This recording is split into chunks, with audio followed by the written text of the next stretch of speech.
Tes. Pak Yani, suara saya terdengar Pak Yani? Jelas, Jelas ya. Mohon izin Pak Yani, acara akan kita mulai. silakan. Assalamualaikum warahmatullahi wabarakatuh. Waalaikumsalam warahmatullahi wabarakatuh.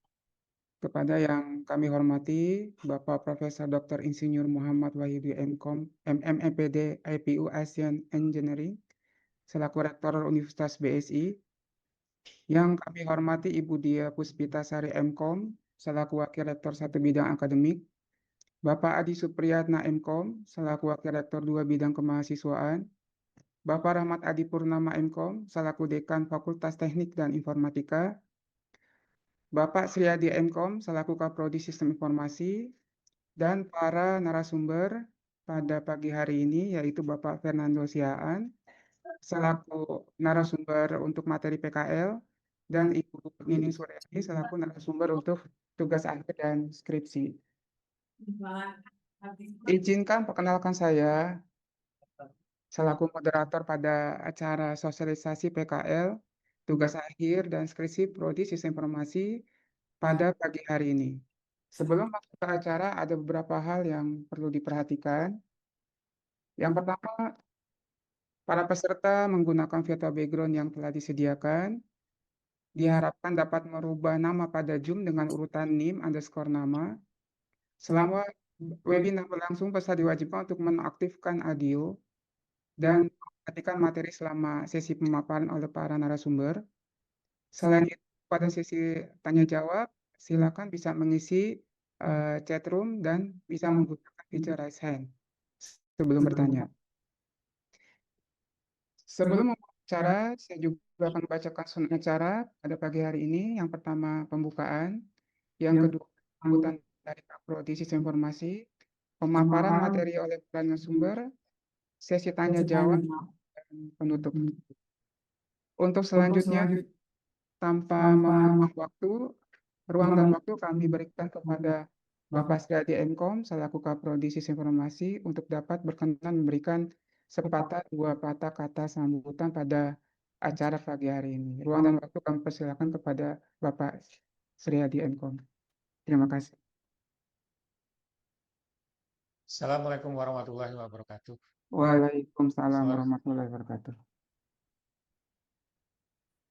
Terima kasih Pak Denny, Bapak Ibu narasumber dan mahasiswa program studi Sistem Informasi yang sudah join. Yang pertama, kegiatan sosialisasi hari ini kita gabung jadi satu. Ada yang berhubungan dengan skripsi, tugas akhir, dan PKL. Karena biasanya Recording in progress. mahasiswa itu dari mahasiswa akan meneruskan TA atau skripsinya dari waktu PKL. Jadi beruntung bagi mahasiswa yang kemarin sudah mengikuti PKL atau akan mengikuti PKL nanti bisa diintegrasikan dengan skripsi.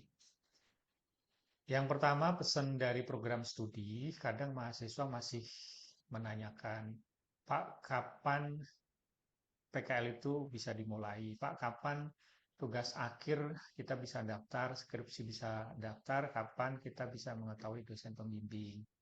Semua mahasiswa bisa berpatokan pada kalender akademik. Ya, kalender akademik itu patokan yang digunakan oleh Universitas Bina Aksara Informatika dalam menjalankan aktivitas akademik ataupun non-akademik. Nah, tujuan dari sosialisasi ini khususnya untuk PKL, biar nanti mahasiswa bisa melaksanakan PKL minimal 3 bulan, karena memang ketentuan PKL-nya 3 bulan. Terus untuk skripsi bisa mempersiapkan lebih awal nih sesuai dengan outline yang dipilih di periode 1 Maret 2026. Karena ada waktu kosong yang bisa dimanfaatkan mahasiswa, misalnya nanti bulan Maret, karena kita masuk nanti kan sekitar tanggal 30 Maret ya. Terus untuk tugas akhir pun juga sama. Di pasca sosialisasi ini langsung bisa memilih outline dan sekaligus bisa mempersiapkan sejak dini ya untuk tugas akhirnya. Berikutnya Untuk narasumber ya, narasumber nanti skripsi dari Bu Nining, terus PKL nanti dari Pak Fernando, khusus untuk tugas akhir nanti dengan saya ya. Jadi paling terakhir nanti untuk yang diploma 3 ataupun yang sekarang khusus PSDKU itu ada mahasiswa semester 6 yang harus kita persiapkan atau kita sampaikan terkait dengan teknis TA-nya. Jadi stay tune terus untuk yang D3, materinya akan disampaikan di sesi terakhir. Terima kasih Pak Denny, wabillahi taufiq wal hidayah. Wassalamualaikum warahmatullahi wabarakatuh. Waalaikumsalam warahmatullahi wabarakatuh. Terima kasih atas sambutannya, Pak Sriyadi. Untuk acara berikutnya, kami perkenankan ruang waktu untuk Pak Fernando Siaan Mkom untuk memberikan materi yang pertama, yaitu terkait dengan PKL. Ruang dan waktu kami persilakan kepada Bapak Fernando. Terima kasih. Tes, tes. Selamat pagi Pak Denny, mohon izin apakah suara saya terdengar? Terdengar, Pak Fernando. Baik, izinkan saya sebelumnya untuk men-share materinya ya Pak Denny ya.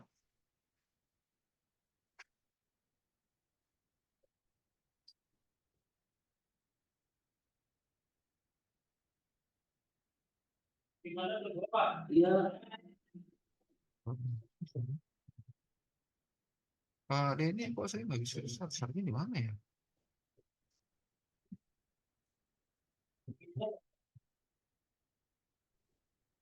Sebentar, saya kok nggak bisa nge-share ya. Oh iya, ini baru muncul.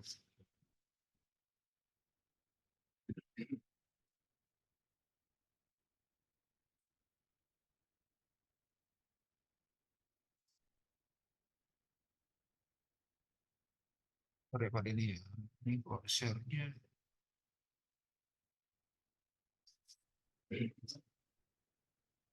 Materinya belum terlihat, Pak Fernando. Iya, ini saya share kok.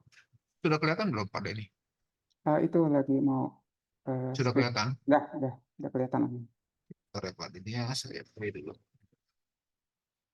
Baik, sudah kelihatan jelas Pak? Sudah, Pak Nando. Baik. Sebelumnya saya ucapkan terima kasih atas kehadiran kita semua di sini, khususnya terutama kepada Pak Kaprodi Sistem Informasi yang telah memberikan waktu yang tepat kepada kita menjelang awal perkuliahan di semester genap ini. Kita akan memulainya khususnya kepada mahasiswa kami yang di semester genap ini akan mengambil mata kuliah praktek kerja lapangan atau PKL untuk program studi sistem informasi program sarjana S1. Tadi Pak Kapolri sudah menjelaskan bahwa ada keterkaitan antara PKL ini dengan skripsi yang nanti adik-adik nanti akan ambil. Jadi mohon diperhatikan apa yang kami sampaikan pada sesi hari ini. Jadi sebelumnya saya juga mengucapkan selamat pagi kepada rekan-rekan semua, adik-adik kami yang kami cintai, khususnya untuk rekan-rekan yang semester 7 semua ya, yang akan mengambil mata kuliah PKL ini. Nah, yang pertama kali di sini saya akan menjelaskan terkait dengan outline yang pertama. Jadi kita ada 3 outline yang ada pada pedoman PKL kita. PKL ini bisa langsung diunduh ya nanti ya di web student nantinya. Yang pertama saya akan jelaskan terkait dengan outline analisis sistem informasi. Di mana studi kasusnya itu ada sistem manual atau proses bisnis konvensional. Pelaksanaan PKL dengan outline ini, mahasiswa dapat memilih atau menentukan secara mandiri perusahaan, mitra, dan lain-lain sebagai tempat PKL, di mana laporan PKL-nya hanya difokuskan pada sistem manual atau proses bisnis yang masih konvensional. Diperhatikan rekan-rekan ya. Nah, ini adalah sistematika laporan PKL-nya. Yang pertama ada lembar judul laporan PKL, lembar persetujuan laporan PKL, kata pengantar, daftar isi, daftar simbol, daftar gambar,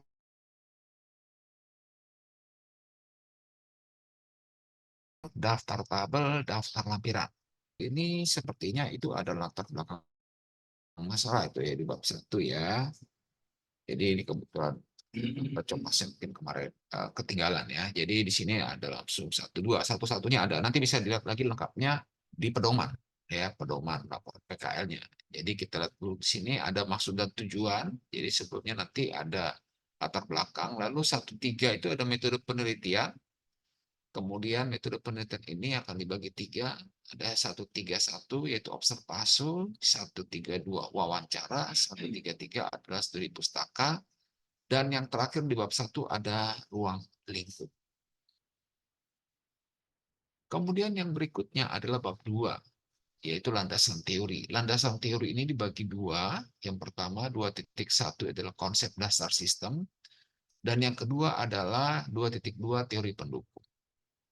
Lalu di bab 3 ini adalah analisa proses bisnis, di mana terbagi menjadi 8. Yang pertama 3.1 itu tinjauan institusi atau perusahaannya. Di sini ada 3.11 itu sejarah institusi atau perusahaan. 3.12 itu adalah struktur organisasi dan fungsi. Kemudian dilanjutkan dengan 3.2 itu adalah proses bisnis berjalan. 3.3 use case diagram. 3.4 itu adalah activity diagram. 3.5 itu adalah spesifikasi sistem berjalan, di mana di sini ada 2, yaitu 351 itu adalah spesifikasi dokumen masukan, dan 3.52 itu adalah spesifikasi dokumen keluaran. Kemudian dilanjutkan dengan 3.6 itu adalah antarmuka program sistem berjalan. Kemudian 3.7 itu adalah spesifikasi hardware dan software. Dan yang 3.8 itu adalah permasalahan pokok. Jadi ini adalah untuk outline yang pertama. Nah, ini masih manual.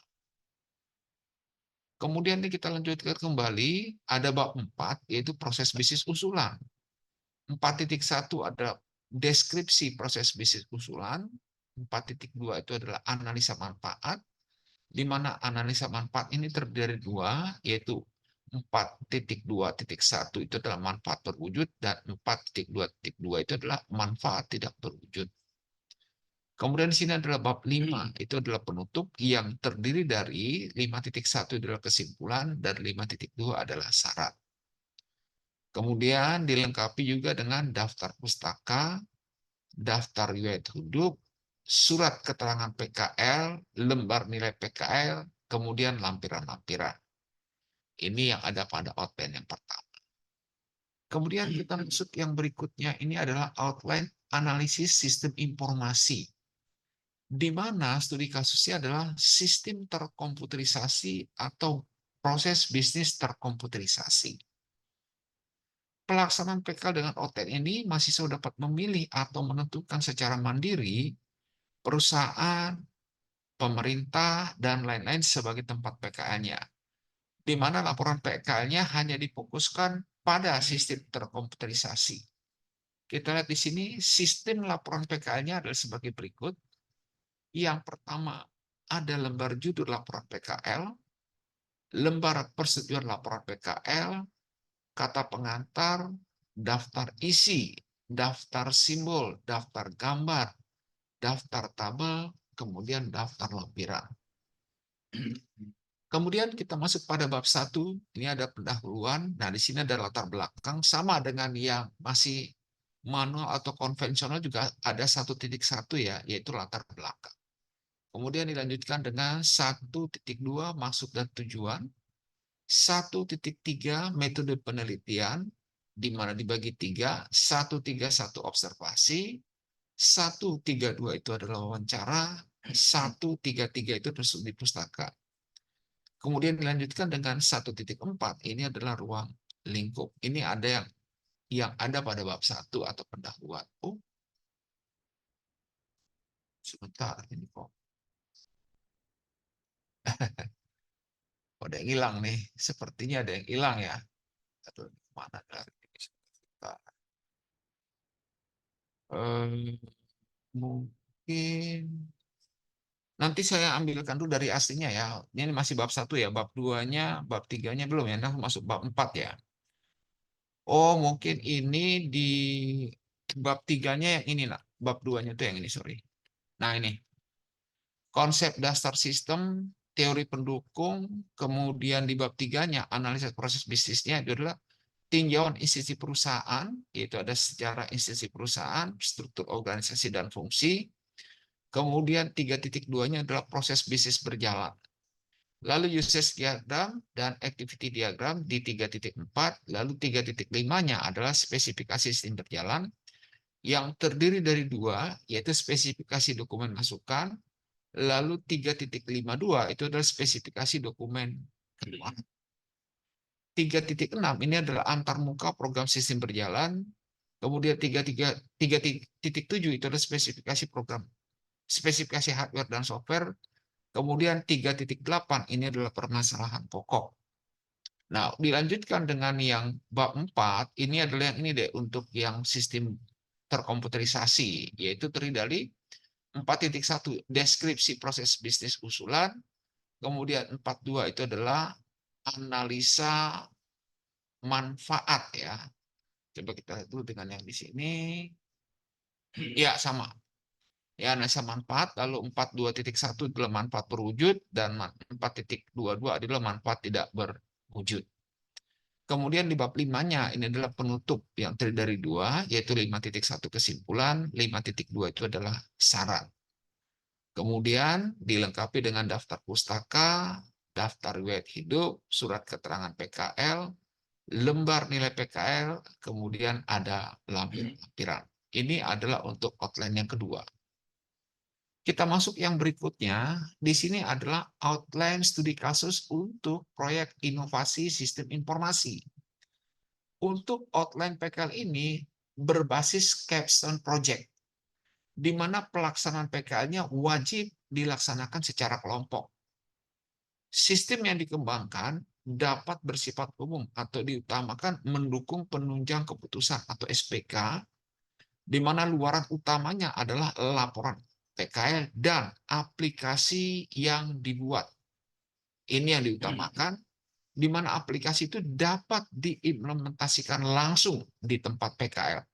Mohon untuk diperhatikan untuk outline ketiga ya. Bisa dikerjakan secara berkelompok, tetapi di sini yang diperhatikan lagi, aplikasi dapat diimplementasikan langsung di tempat PKL. Ini yang harus rekan-rekan nanti perhatikan. Kemudian kita lihat sistematika laporan PKL-nya. Yang pertama itu ada lembar judul laporan PKL, lembar persetujuan laporan PKL, kata pengantar, daftar isi, daftar simbol, daftar gambar, daftar tabel, lalu ada daftar lampiran. Bab 1-nya ini sebagai project charter. Yang pertama 1.1 itu adalah latar belakang.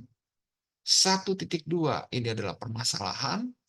1.3 tujuan dan manfaat aplikasi. 1.4 deskripsi produk. 1.5 keuntungan yang diharapkan. Dan 1.6 perencanaan aktivitas secara global. Kemudian kita lihat di bab 2-nya, ini masuk pada project report. 2.1 metode pengembangan perangkat lunaknya. 2.2 tahapan atau tahap pengembangan perangkat lunak. Kemudian bab 3 sebagai penutup terdiri dari 2, yaitu 3.1 kesimpulan, 3.2 itu adalah saran. Kemudian ada daftar pustaka, daftar riwayat hidup, surat keterangan PKL, lembar nilai PKL, surat tanda terima untuk aplikasi yang diimplementasikan, dokumen presentasi aplikasi, dokumen serah terima aplikasi, dan lampiran-lampiran.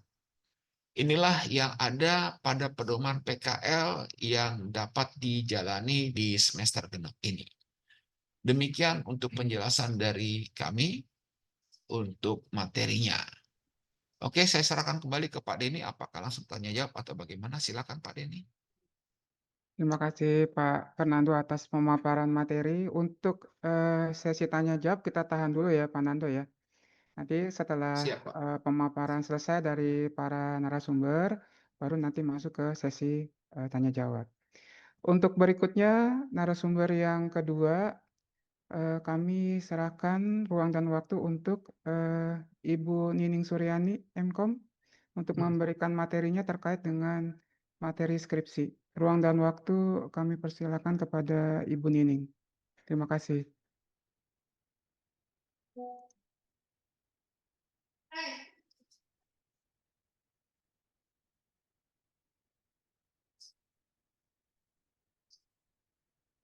Ibu Nining sepertinya masih di mute.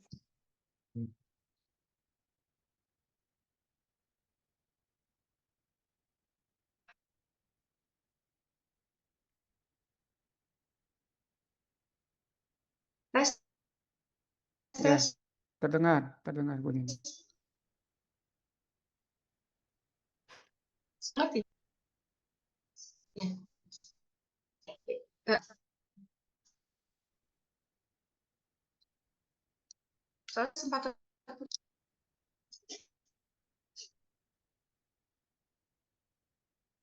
Halo? Ya, Bu Nining terdengar. Aduh,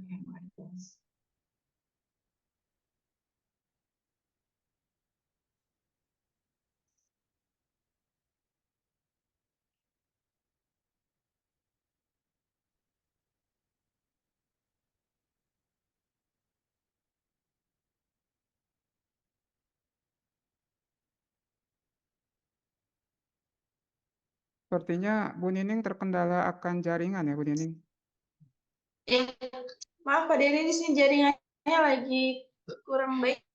Mohon menunggu. Apakah suara saya sudah terdengar? Sudah aman Bu Nining terdengar. Nggak ada respon. Sudah terdengar Bu Nining. Oke. Saya izin share ya, Bapak Ibu dan rekan-rekan. Ya, aman. Oke. Ya, Assalamualaikum warahmatullahi wabarakatuh. Oke, terima kasih Pak Denny atas Waalaikumsalam waktunya. warahmatullahi wabarakatuh. Yang terhormat Bapak Sriyadi selaku Kaprodi Sistem Informasi dan dosen Pak Fernando dan Pak Denny serta dosen yang lain yang hadir serta rekan-rekan mahasiswa yang saya banggakan. Oke, hari ini kita mau sosialisasi terkait. Oke, mohon disimak ya. Mohon disimak karena ini yang nanti ke depan akan membantu kalian dalam memilih outline apa yang pas dan sesuai ya. Oke.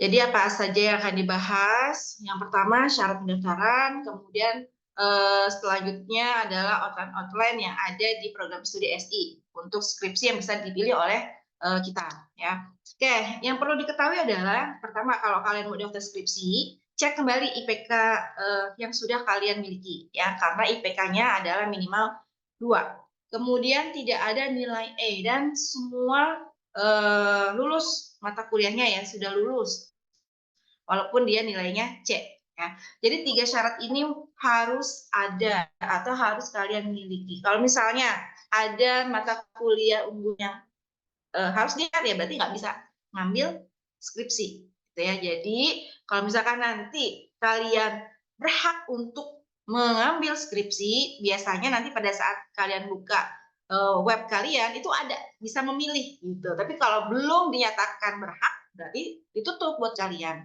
ya.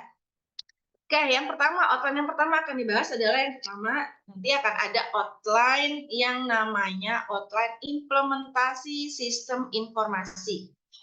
Nah, kodenya berapa kodenya? Kita lihat ya. Untuk kodenya, kalau tidak salah satu berapa ya? Tidak apa?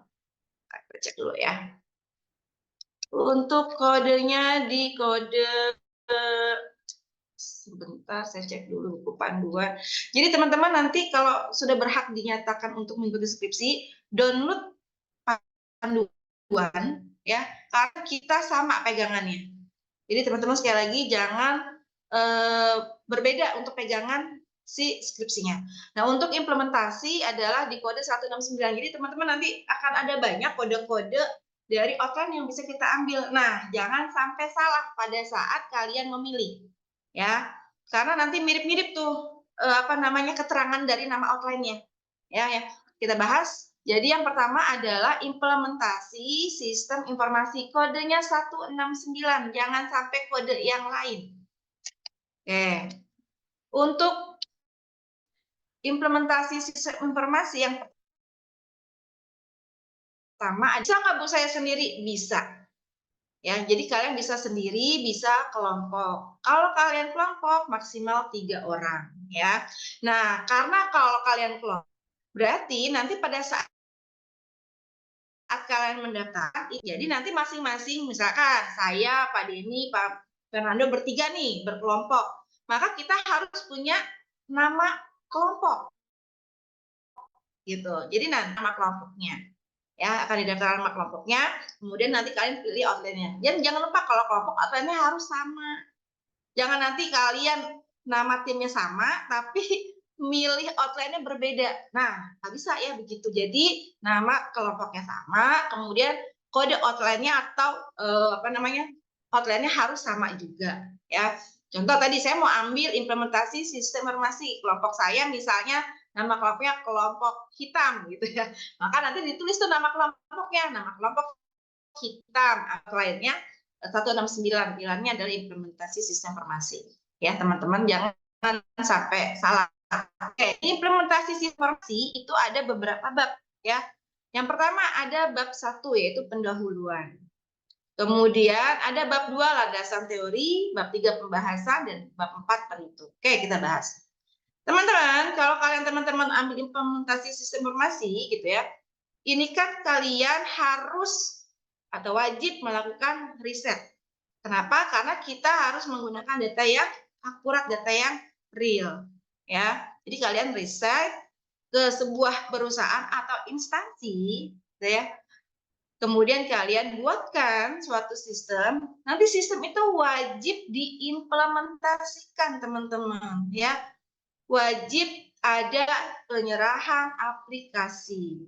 Oke, kita lihat ya. Untuk bab 1. Bab 1 itu terdiri dari latar belakang, kemudian ada analisa masalah, ada tujuan dan manfaat, serta batasan perangkat lunak. Sebenarnya dibahas satu panjang, teman-teman. Intinya, kalau di latar belakang, berarti dekat ya, referensi atau acu yang melatar belakangi implementasikan nantinya gitu.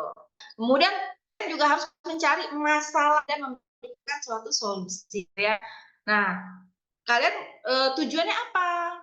Mengangkat gitu ya sistem informasi yang dibuat apa? Dari mana sampai mana gitu. Ya, itu dari bab 1. Kemudian untuk bab 2 terdiri dari teori. Nah, teman-teman ya, di bab 2 ini adalah teori-teori kalian pakai nantinya ada di pembahasan. Contoh, misalnya contoh. Di pembahasan kalian nggak pakai yang namanya, kalian nggak pakai yang namanya use case misalnya gitu ya. Nah, di landasan teori itu nggak perlu kalian tampilkan karena kan tidak berkaitan. Nah, atau dibalik, di pembahasan nanti kalian ada pembahasan terkait dengan pembuatan use case. Ya berarti di landasan teori itu wajib ditampilkan atau wajib ada, diwajib dibuat gitu teman-teman. Jadi landasan teori adalah segala atau semua teori ya yang mendukung apa yang kalian buat dan bahas nanti di gitu. Nah, yang jadi note ya, berapa harus kita pakai ya untuk jurnal itu 10 ya, untuk jurnal ilmiah. Jangan lupa yang digunakan adalah yang terbaru kalau bisa gitu ya. Ada 3 tahun, tapi di outline sebenarnya sih 5 tahun terakhir, tapi yang paling bagus adalah 3 tahun terakhir. Jadi maksimal 5 tahun Cuma nanti jurnal-jurnal yang kan ingat yang berkaitan, jangan yang nggak berkaitan. Banyak-banyak doang ya. Kayak itu ada metode pengembangan perangkat lunak, ada tahapan pengembangan perangkat. Nah, nanti perangkat lunak beda nih. Contoh saya pakai waterfall.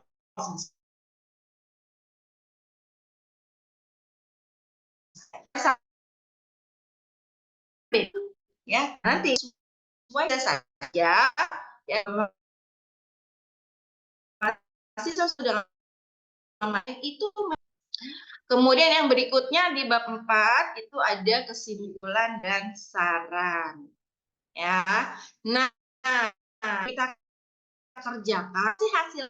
Yang pertama ya, pasti kalian akan menghasilkan laporan skripsi.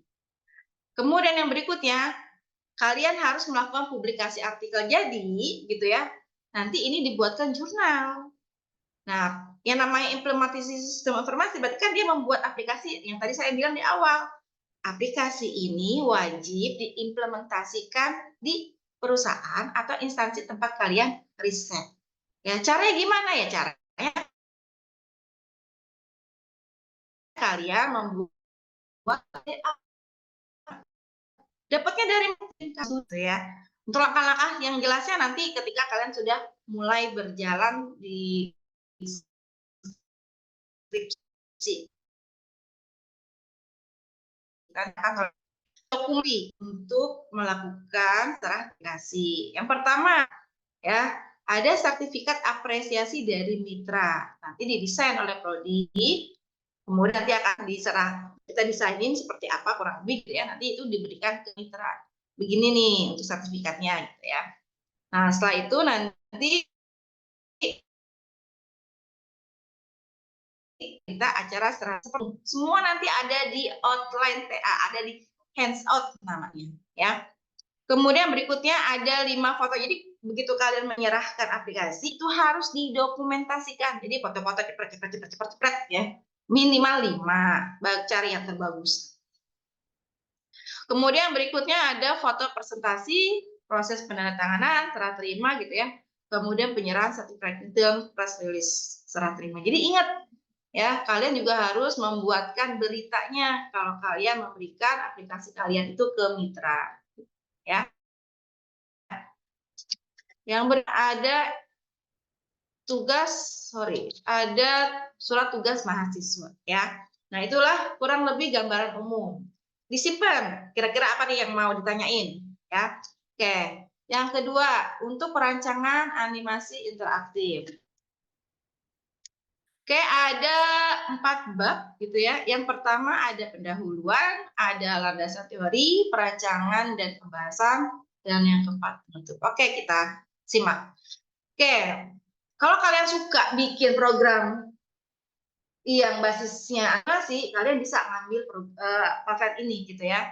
Yang pertama ada latar belakang, lalu identifikasi masalah, perumusan masalah, maksud dan tujuan, metode penelitian gitu ya.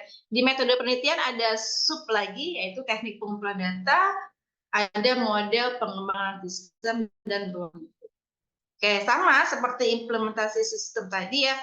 Latar belakang berarti referensi atau acuan apa sih yang melatar belakangi sehingga kalian gitu ya memilih untuk membuatkan animasi interaktif tersebut gitu ya. Tersebutnya kan bisa macam-macam ya, bisa kita apa gitu. Kemudian berikutnya identifikasi permasalahan ya, berarti kalian jelaskan mengapa harus dibuatkan animasi. Pastinya kan ada masalah nih, masalah. Tuh. Lalu dirumuskan kesalahannya, tujuannya untuk apa, dan seterusnya ya, sama. Ruang lingkup. Nah, ingat bagian buatnya dari mana sampai mana. Gitu. Dari apa sampai apa, misalnya ya. Landasan teori sama seperti tadi ya, untuk tinjauan pustaka dan penelitian. Ingat, yang digunakan adalah 10 jurnal ya.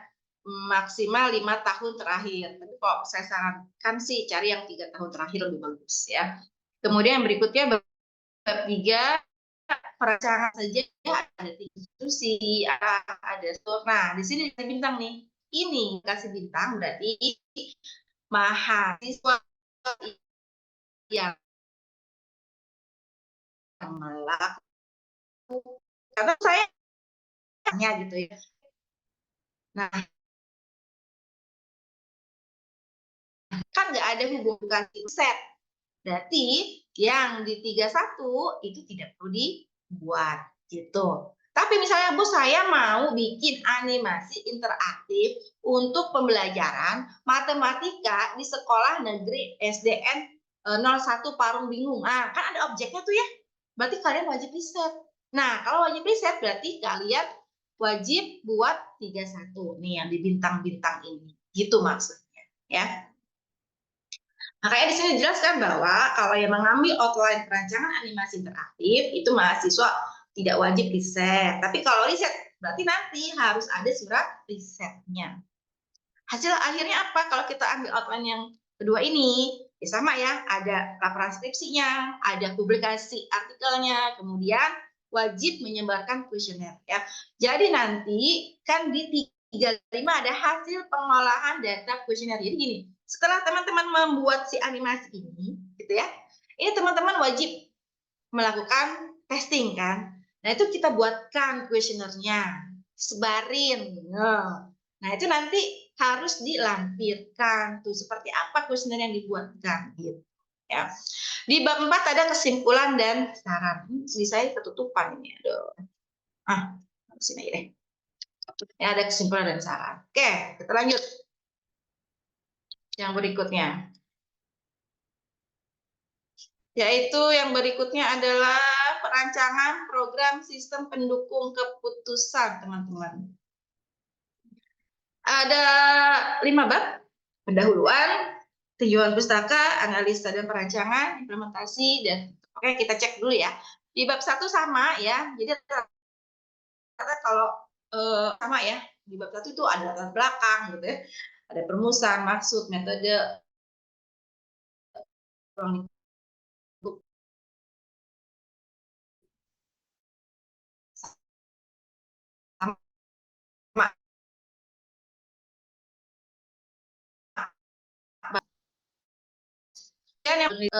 baik kalau jurnal 10, kalau buku 5.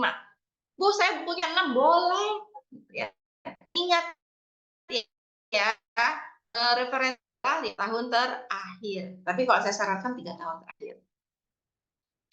Oke, bab 3 ada analisa, ada analisa kebutuhan program, kemudian di bab 2 ada kerangka kerja gitu ya. Nah, ini teman-teman gitu ya. Ini wajib kalian lakukan riset gitu. Kenapa? Karena kan gini, kita buat sistem pendukung keputusan. Berarti gitu ya, kita harus bertanya, harus ketemu sama si pakarnya. Nah, di sini ada kewajiban bahwa yang kita gunakan adalah 3 orang pakar, ya. Oke, maksudnya gimana? Contoh gini. Contoh misalnya, saya mau membuat sebuah sistem pendukung keputusan untuk memutuskan apakah gitu ya, dengan ciri-ciri khas ABCD gitu ya, itu adalah penyakit HIV misalnya atau AIDS. Nah, untuk bisa mendapatkan keputusan bahwa kalau ciri-ciri ABCD itu adalah HIV, itu kan kita harus bertanya sama pakarnya. Gitu. Nah, pakarnya itu harus 3 orang, gitu maksudnya.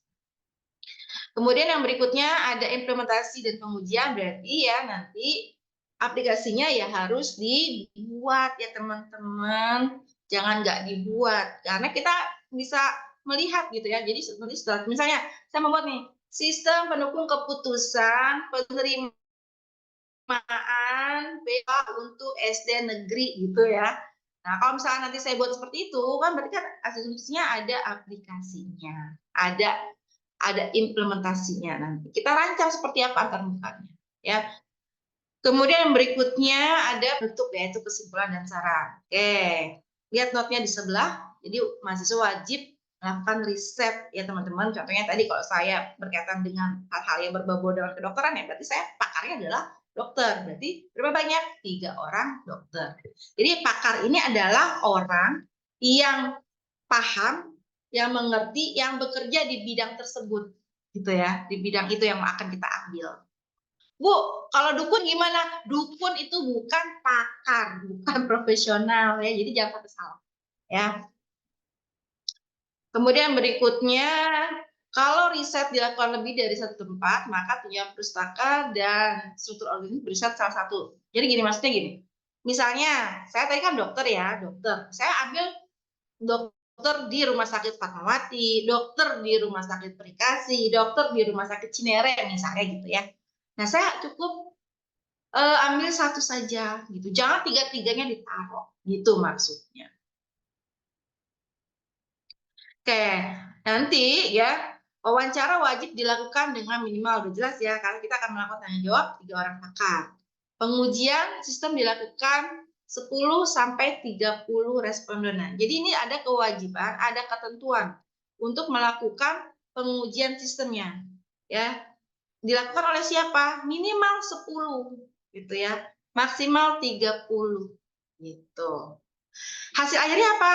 Buku skripsi atau laporan skripsi, kemudian publikasi artikel.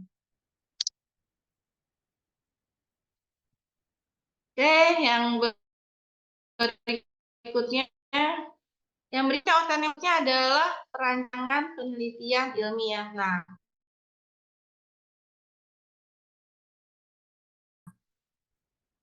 atau yang biasa disebut 4 bab. Yang pertama bab pendahuluan, kemudian bab metodologi penelitian, ada hasil penelitian dan pembahasan, bab keempat kesimpulan. Nah, di sini sudah dijelaskan. Kok ini nggak ada satu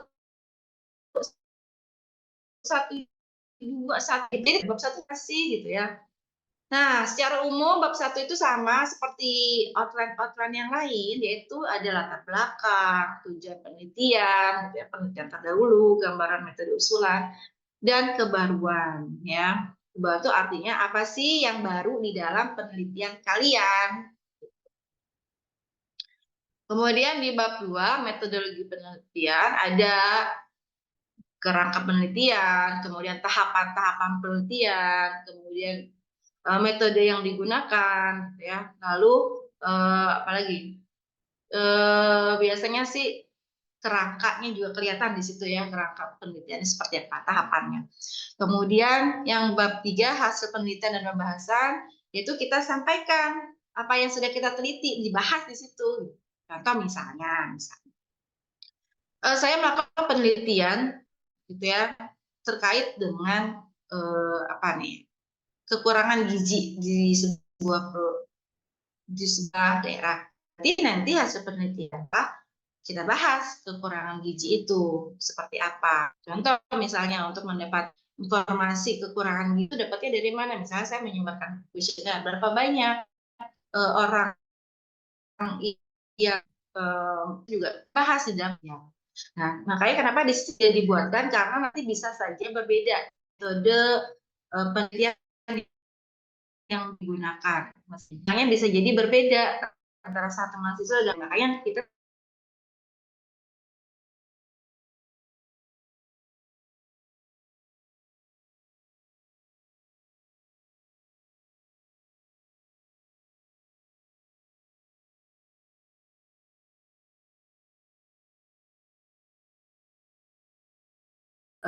kesimpulan berarti kesimpulan dari yang kalian dapat. Nah, di sini dia menekankan penting hasil penelitian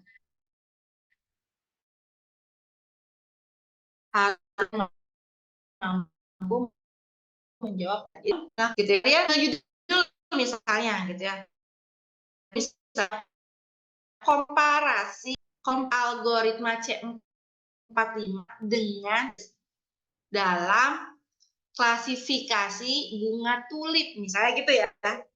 Nah, yang namanya compare berarti kan compare gitu. Artinya gitu ya.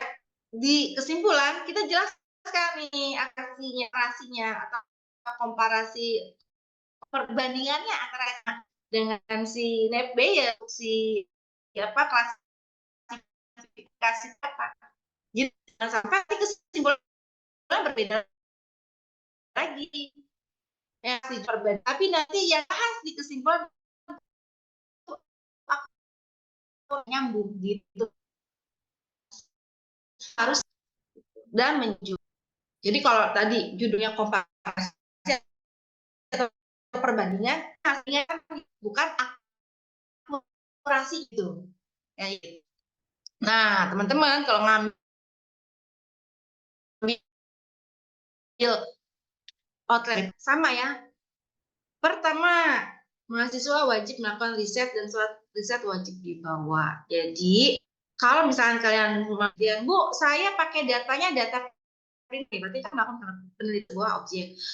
Bu, bisa nggak saya mengangkat penelitian saya menggunakan data sekunder? Boleh, Bu. Ya, boleh, silahkan. Jadi nanti di hands-on itu ada penjelasan secara detail. Nah, hasil dari perancangan penelitian yang pertama adalah laporansinya, kemudian sama ya publikasi artikel. Kalau misalkan nanti penelitian ini menghasilkan aplikasi, maka sebaiknya kalian buat gitu ya berita acara serah terima gitu. Supaya ya tadi berguna di tempat kita melakukan penelitian. Nah, jadi itu teman-teman secara apa ya, secara umum. Yang perlu kalian ingat, jangan sampai kalian mengambil apa ya, metode atau penelitian yang lebih ke arah manajemen. Nah, ini ya. Karena bukan banyak sih, ada beberapa gitu ya, lebih ke arah manajemen. Ingat, background adalah sistem informasi. Jadi, lakukan penelitiannya sesuai dengan background informasi. Gitu. Jadi itu dulu gambaran secara umum. Mudah-mudahan banyak. Jadi biar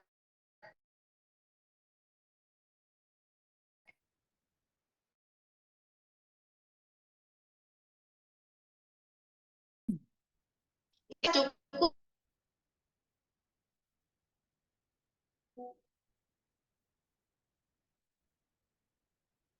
Bu Nining? Mohon maaf Bu Nining, suaranya putus. Jadi ulang dari awal. Bu Nining? Mohon maaf para peserta, teman-teman mahasiswa, suara Bu Nining tadi terputus-putus. Mungkin cukup materinya ya Bu Nining ya? Nanti Iya akan. cukup ya Pak. Iya, terima kasih Bu Nining atas pemaparan Usernya materinya. habis. Sepertinya para peserta ini fokus nih ke skripsi ya, dan mungkin banyak pertanyaan nanti ke Bu Nining.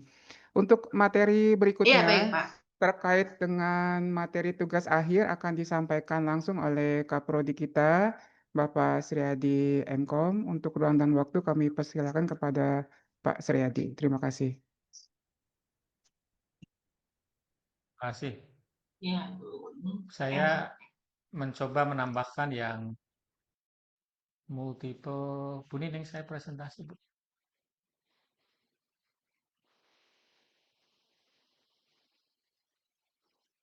Bu Nining. Bu Nining, mohon Iya di Pak. close share screen-nya. Iya Pak. Mohon di close untuk share screen-nya. Karena Pak Sriadi mau. Oh iya Pak. Iya Ya, terima ini kasih. agak lama. Pak ini agak lama. Saya mau menambahkan untuk yang PKL ya. Ini yang saya blog tadi sudah saya sampaikan. Nah, masuk yang nomor 4. Target mitra itu bisa dilaksanakan secara mandiri. Nah, secara mandiri. Tapi cari mitra yang representatif ya. Karena tujuan PKL ini bagi yang belum bekerja bisa memperkuat kemampuannya nanti di tempat PKL dan ada berkesinambungan dari PKL-nya ya. Artinya setelah PKL nanti bisa diperpanjang, bisa menjadi tenaga kontrak dan lain sebagainya. Jadi sekaligus untuk mengambil peluang di sana.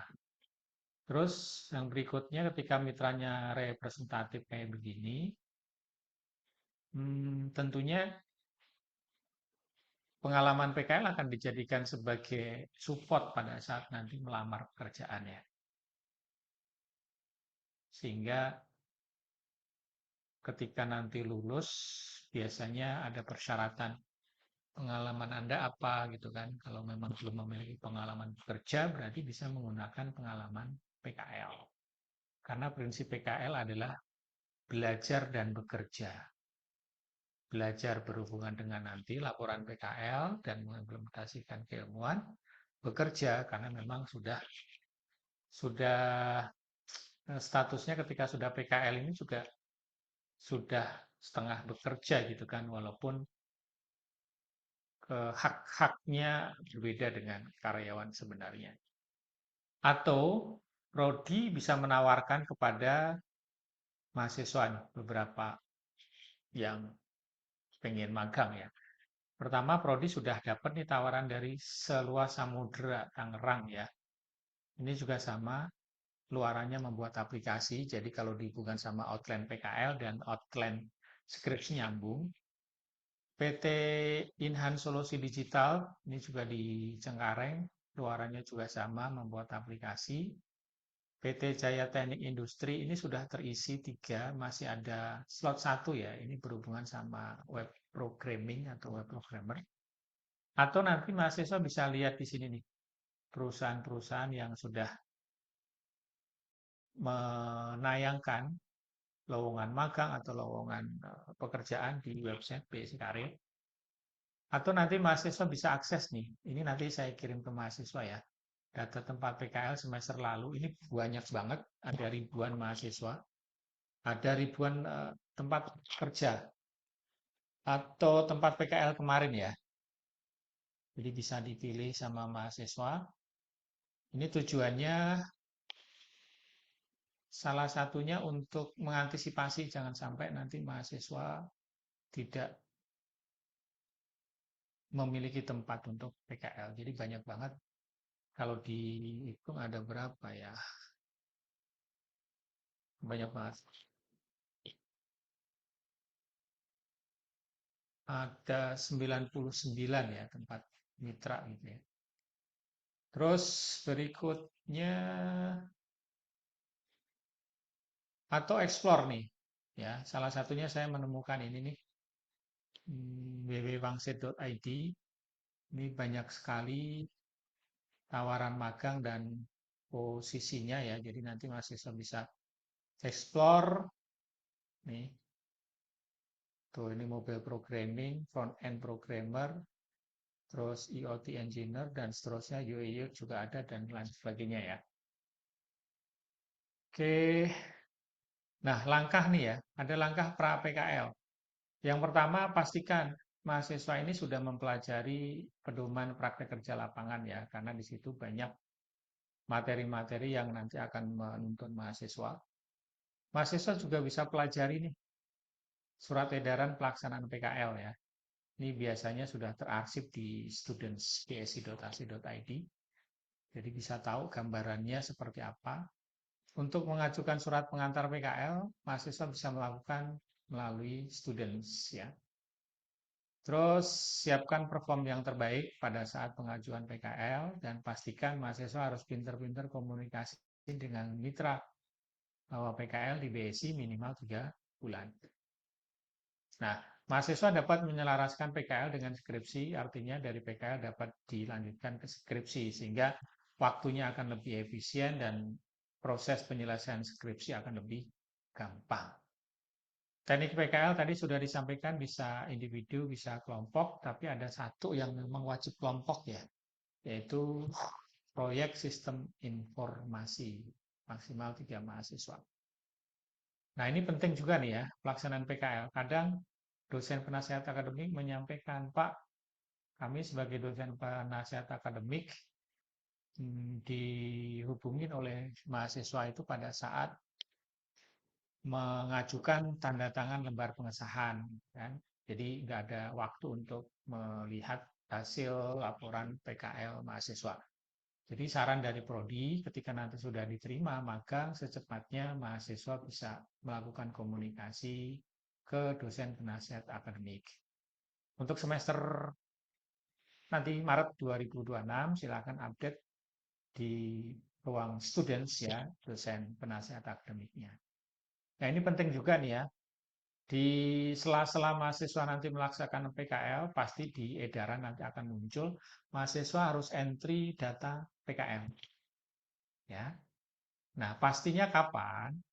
Websitenya ini pkl.bsi.ac.id. Jadi mahasiswa bisa login ini kalau entry datanya itu sudah sesuai dengan edaran PKL, karena untuk bisa akses ini sesuai dengan edaran entry datanya itu dari kapan sampai kapan ya. Pastikan. Persiapkan data-datanya, judul, tempat riset, nama mentor, nomor mentor, email mentor, sama email perusahaan. Oke. Nah, dari sekarang mahasiswa bisa mempelajari atau nanti setiap 3 hari bisa dicek pengumuman yang terbaru. Ini penting saya kasih warna merah. Jika mahasiswa tidak melakukan entry data mitra tepat waktu, maka mahasiswa tidak bisa upload laporan PKL dan dokumen pendukung. Jadi antara entry data PKL sama upload laporan PKL ini terintegrasi. Oke. Terus bimbingan kepada dosen penasihat akademik, mahasiswa dapat menyusun laporan secara bertahap, misalnya bab 1 dilanjutkan bab 2, bab 1 nanti disampaikan ke dosen PA. Jadi sekaligus misalnya bab 1, bab 2 disampaikan dosen penasihat akademik. Saya kasih note di sini tidak diwajibkan bimbingan kepada dosen PA full laporan dari cover sampai dengan penutup. Ya, memeriksa atau mereview satu bab aja membutuhkan waktu gitu ya. Apalagi kalau sekaligus. Oke. Laporan PKL. Ya, laporan PKL yang harus dipersiapkan nanti laporan PKL dan wajib mendapatkan pengesahan dari dosen PA. Ya.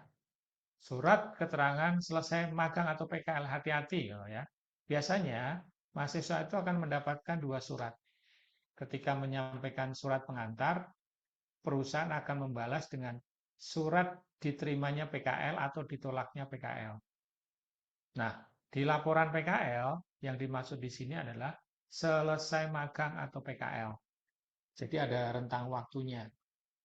Kapan pelaksanaan dan terakhir kapan pelaksanaannya. Form nilai PKL. Nah, di pedoman laporan PKL itu juga sudah disiapkan.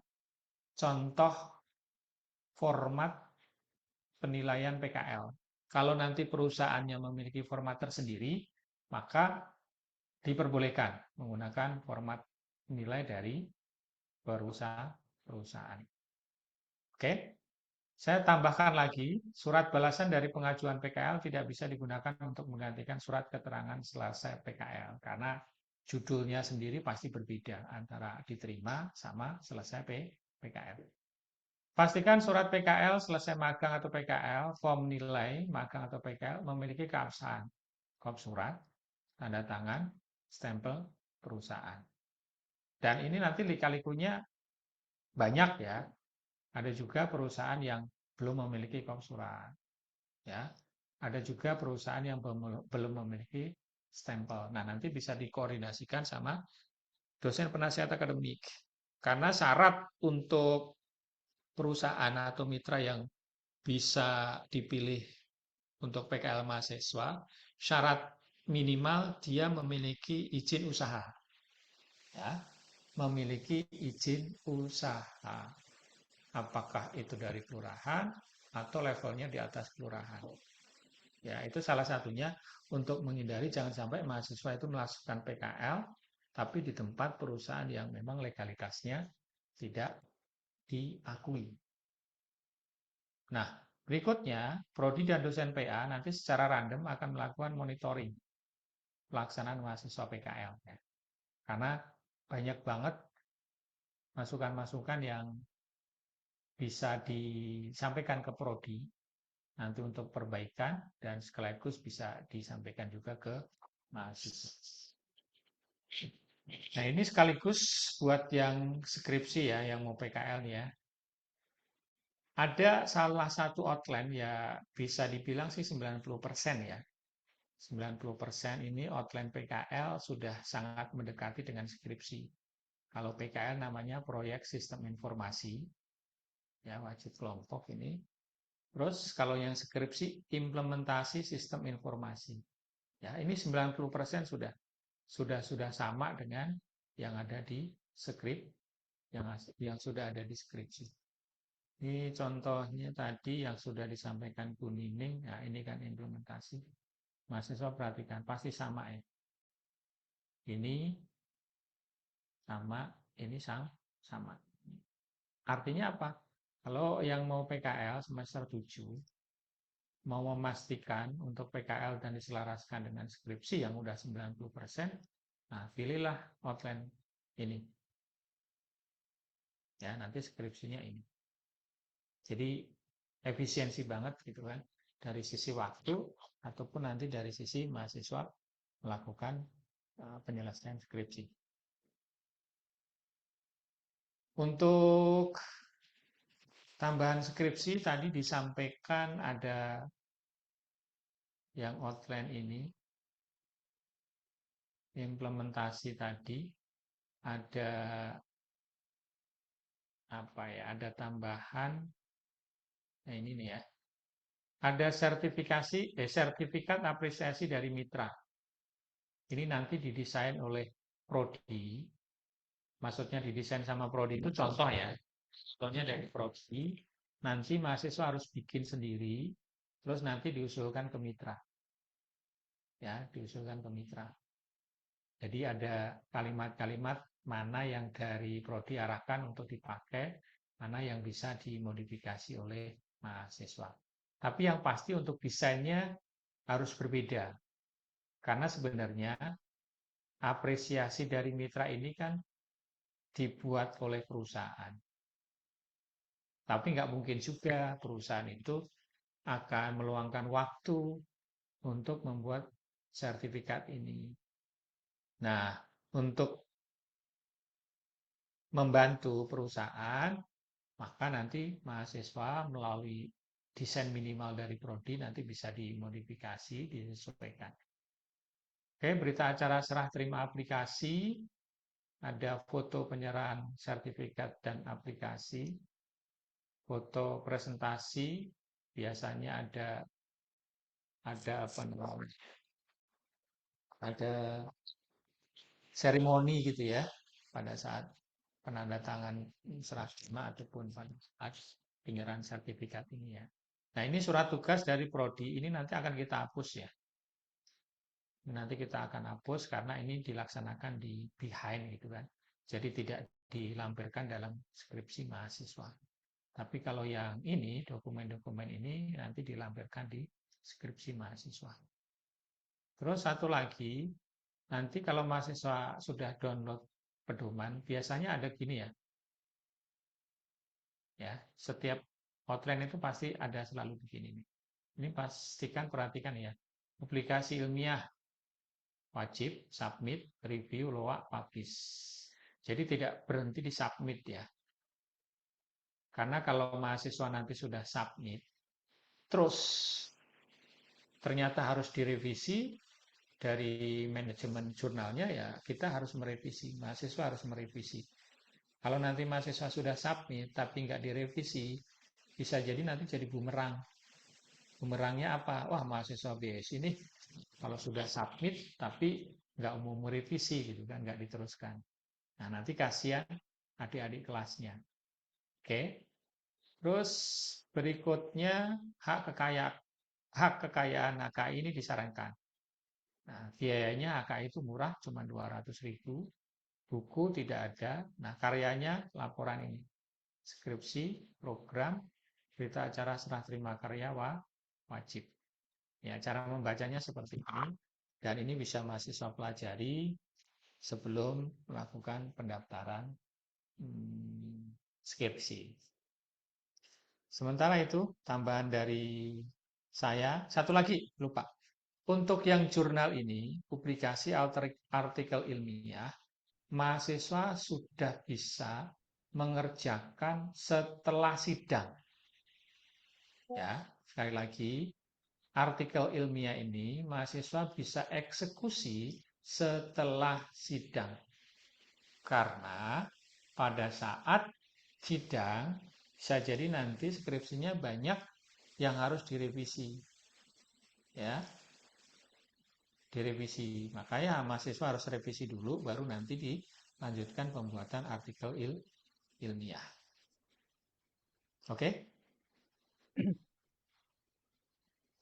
Sementara itu Pak Denny, tambahan dari saya untuk tugas akhir nanti paling belakang ya, karena ini agak berbeda tugas akhir tahun lalu sama sekarang. Jadi nanti yang tidak mengikuti atau yang bukan jenjang D3 ya itu bisa live duluan, tapi yang statusnya saat ini D3 ya ataupun D3 dan S1 kan ada S1 plus, nah nanti tetap stay di sini. Oke Pak Den. Terima kasih Pak Sriadi atas tambahan materinya terkait dengan PKL dan skripsi. Seperti arahan dari Pak Sriadi, teman-teman peserta semua, mahasiswa tetap ada di ruangan Zoom, tapi nanti ketika masuk ke materi tugas akhir, itu dikhususkan untuk mahasiswa yang D3. Kita sudah masuk ke sesi tanya-jawab. Jadi teman-teman ketika ingin menanyakan terkait materi PKL ataupun skripsi, kami persilakan. Bisa raise hand ataupun dengan kolom chat. Yang pertama, ini udah ada nih. Muhammad Rizky, silakan Muhammad Rizky. Assalamualaikum warahmatullahi wabarakatuh. Perkenalkan saya Muhammad Rizky Bisa Nugraha. di on cam, maaf Muhammad Rizky, biar kelihatan kita wajah. Nah, ya. Assalamualaikum warahmatullahi wabarakatuh. Waalaikumsalam. Perkenalkan saya Muhammad Rizky Nugraha. Saya dari kelas 197 AI 07. Saya izin bertanya, ada dua pertanyaan. Yang pertama, apakah boleh berkelompok dengan mahasiswa dari beda kelas tetapi satu kampus utama? Dan juga yang kedua, saya sudah mendapatkan ACC untuk riset dan juga implementasi di salah satu perusahaan BUMN, tetapi perusahaan meminta nama perusahaan dan data perusahaannya dibuat menjadi anonim ketika dipublikasikan. Nah, kalau ceritanya kalau begitu, bagaimana ini untuk skripsi? Kurang lebih segitu pertanyaan saya. Oke, Muhammad Rizky. Ini kaitannya berarti ke materinya Bu Nining ya. Bu Nining, langsung dijawab atau ditampung dulu? Bu Nining? Ya, Sepertinya, halo Pak. ya, ini gimana Bu Nining? Silakan. Ya, Rizky ya, tadi satu kelompok tapi beda kelas gitu ya. Ya, oke. Sejauh yang saya tahu ya, itu diperbolehkan. Tapi disarankan sih yang satu kelas yang sama ya. Satu kelas yang sama. Supaya kalian koordinasinya mudah. Itu yang pertama. Tapi seingat saya sih, kalau saya sih boleh selama nanti pada saat kalian input nama kelompoknya, itu jangan sampai salah. Kemudian kode yang dipilih juga jangan sampai berbeda. Gitu. Oke, yang berikutnya terkait dengan publikasi yang tidak menyertakan nama objek penelitian ya, karena terkait dengan BUMN gitu ya datanya ya, Iya, benar betul, nggak? Bu. Karena Nah, datanya confidential. Sejauh ini ya, sejauh ini sih saya belum pernah menangani kasus seperti ini, tapi kalau misalkan ini kan untuk yang jurnalnya ya. Untuk jurnal dan juga skripsi sih, Bu. Untuk jurnal dan untuk skripsi. Saya serahkan ke Pak Sri deh. Monggo Pak Asri, mohon pencerahannya, soalnya takut juga nih. Takut ini. Oke. Heeh, jadi gini, pada saat pembimbing itu melakukan pendaftaran sidang, ya pembimbing satu melakukan pendaftaran sidang, biasanya ada dua pilihan, termasuk di pedoman juga sudah ada. Apakah dipublikasikan atau tidak. Jadi kalau mahasiswa nanti memilih tidak dipublikasikan, sudah pasti nanti tidak dipublikasikan di repositori BSI. Ya. Nah, itu sebenarnya udah clear ya terkait dengan internal BSI. Terus yang kedua, terkait dengan jurnal, karena memang wajib ya, jurnal itu wajib minimal submit tadi ya. Kalau untuk jurnal masih memungkinkan, ya masih memungkinkan untuk objeknya itu bisa disembunyikan ya. Yang penting nanti pinter-pinter kita bermain di judul skripsinya, judul jurnalnya. Karena judul jurnal sama judul skripsi itu bisa berbeda. Ya, bisa berbeda. Tapi jurnalnya itu pasti akan menjadi bagian dari skripsi. Nah, itu pasti nanti akan ketemu pada saat nanti sudah proses bimbingan. Oke. Terus nanti juga bisa dilihat kalau yang berhubungan dengan implementasi ya, berhubungan dengan implementasi itu tidak terlalu apa ya sifatnya ya, dukungan datanya itu tidak harus selalu misalnya dokumen itu berisi data gitu kan. Jadi masih bisa dokumen kosong, ya kan? Terus ya intinya sih kalau memang nanti dalam skripsinya itu dibutuhkan sebuah dokumen, maka dokumen-dokumen kosong itu pun boleh. Kenapa dokumen itu penting?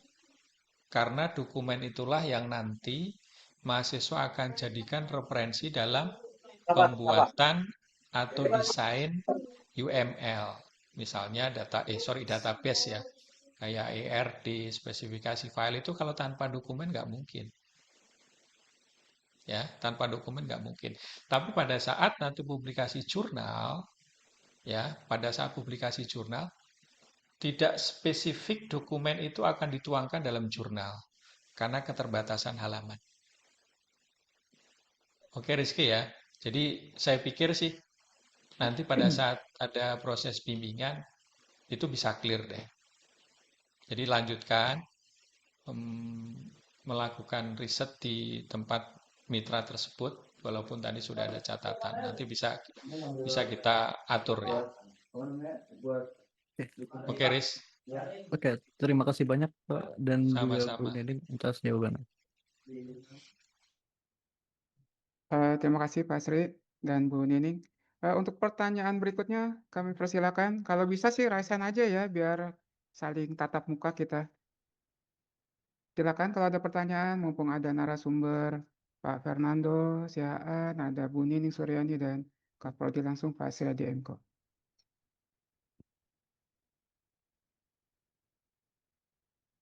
Atau saya bacakan dulu yang di kolom chat. Ini pertanyaannya ke Bu Nining nih sepertinya ya. Ini dari Muhammad Ferdi Alfarezi nih Bu Nining. Ferdi bertanya terkait rencana judul skripsi analisis penerimaan dan niat penggunaan sistem antrian online menggunakan model apa ini UTAUT pada Dukcapil Kabupaten Karawang. Apakah itu bisa dipergunakan? UTAUT kali ya. UT itu apa nih maksudnya di UT? Yang saya tahu UTAUT gitu ya. UT apa yang UT?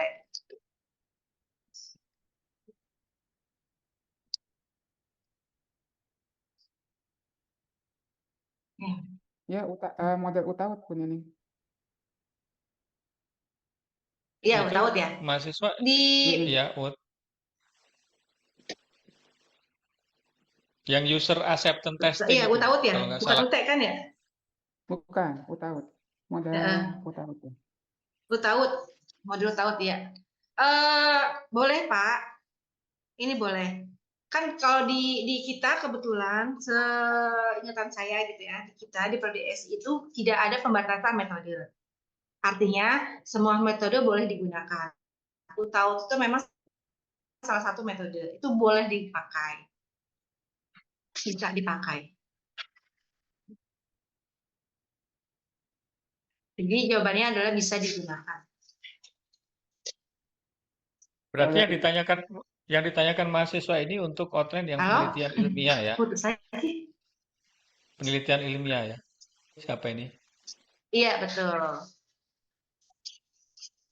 Gitu ya, Mbak. Cuman untuk yang mahasiswa mengambil penelitian ilmiah, saya Prodi coba tegaskan untuk memilih metode, pastikan metodenya itu bidang keilmuannya komputer ya.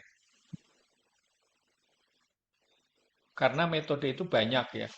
Di bidang komputer itu berbeda dengan bidang manajemen, bidang ekonomi. Jadi jangan sampai nanti mahasiswa SI ngambil penelitian ilmiah, tapi metode yang digunakan keilmuan Manajemen. manajemen atau ekonomi. Nah, caranya bagaimana ketika mahasiswa ingin mengetahui metode itu ilmu komputer atau bukan? Ya, mahasiswa harus cari jurnal dulu. Cari jurnal, nanti ketemu tuh jurnalnya dibuka. Apakah tempat jurnal publikasi artikel tersebut ilmu komputer atau bukan? Kalau ilmu ekonomi, ya jangan menggunakan itu. Tapi kalau dipublikasikan di ilmu komputer, ya monggo. Mahasiswa bisa melanjutkan di skripsinya dengan metode tersebut. Oke, oke, oke, oke. Untuk pertanyaan berikutnya dari kolom chat, ini sepertinya tujukan untuk Bu Nining juga nih ya. Untuk outline implementasi judul, apakah wajib menggunakan metode seperti RAD dan UAT? Ini outline pertanyaan dari Anton implementasi. ya. Outline implementasi di judul gitu kali ya. Di judul wajib menggunakan metode wajib dicantumkan kali ya. Maksudnya gitu kali ya. Jadi di judulnya wajib dicantumkan metodenya apa enggak gitu kali ya. Maksudnya ya. Coba Anton, silakan ditanyakan langsung. Begitu bukan? Iya, Yang lebih ini jelas. nih biar nggak salah Iya, Bu. persepsi nih. Betul, Yang Bu. email Iya, Bu. Benar gitu ya. Iya, benar, Bu. Oh iya. gara-gara Iya. gitu.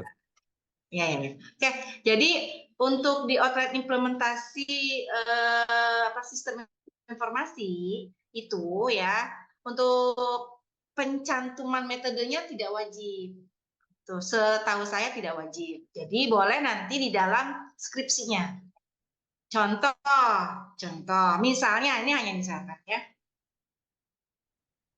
Implementasi sistem informasi informasi absensi online gitu ya. Absensi online menggunakan apa nih namanya nih? Mata tuh apa sih? Red eyes gitu misalnya ya. Pada perusahaan ABC dan gitu boleh. Nanti metodenya masukin di dalam skripsinya. Jadi nggak dicantumin di judul. Jadi tidak wajib, setahu saya tidak wajib mencantumkan metode di judul. Karena kan judul ada batasannya nih. Kalau nggak salah 14 kata. Jadi kalau misalkan kita judulnya udah panjang, kemudian dimasukkan lagi metodenya, kita kan harus bisa milah. Gitu. Jadi setahu saya untuk judul sih tidak ada kewajiban untuk mencantumkan metode yang digunakan. Tapi di pembahasan skripsinya wajib ada metodenya. Ya. Mungkin bisa ditambahkan dari Pak Sriadi? Ya. Intinya kalau judul kan ada keterbatasan jumlah kata, terus boleh dimasukin boleh tidak kan gitu ya. Mm-mm. Hmm, kalau level level S1 ya, level S1 itu saran saya sih kalau memang memungkinkan 14 kata tadi dimasukkan aja nggak apa-apa. Ya, jadi langsung spesifik menyebutkan. Tapi kalau ataupun nggak memungkinkan 14 kata tadi ya nggak apa-apa. Karena antara pembimbing sama penguji itu kadang berbeda selera. Mm-mm. Ya kan, berbeda selera. Artinya pembimbing, oh nggak apa-apa, nggak usah dimasukin. Nanti pas ketemu penguji dimasukin. Itu hanya saran ya, bukan mengurangi nilai, biasanya sih gitu. Nah, karena kalau untuk judul itu harus sudah final ya.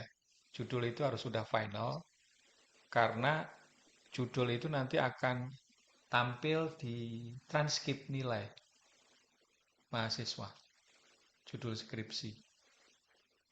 Jadi akan lebih value-nya itu akan lebih lebih tepat kalau judulnya itu memang langsung mencantumkan metode atau metodologi kalau diimplementasi sistem tadi. Oke, oke, oke ya. Udah clear? Clear, clear, Coba clear, tadi clear, yang clear, tanya. clear, clear, clear. Sudah Pak, sudah Bu, terima kasih. Oke, Oke. ya. Untuk berikutnya ini Bagus Arif. Bagus Arif, silakan ditanyakan langsung aja Bagus Arif di on cam.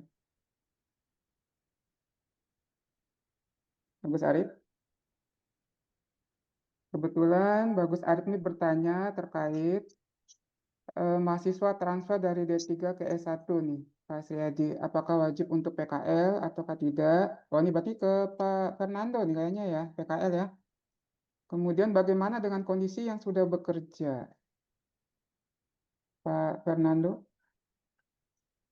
Yang udah Pertanyaannya Pak Dek Bagus tuh bagaimana dengan kondisi yang sudah bekerja Bu? Wah itu kalau ada Bu berarti ke Pak Bu Nining itu kayak itu.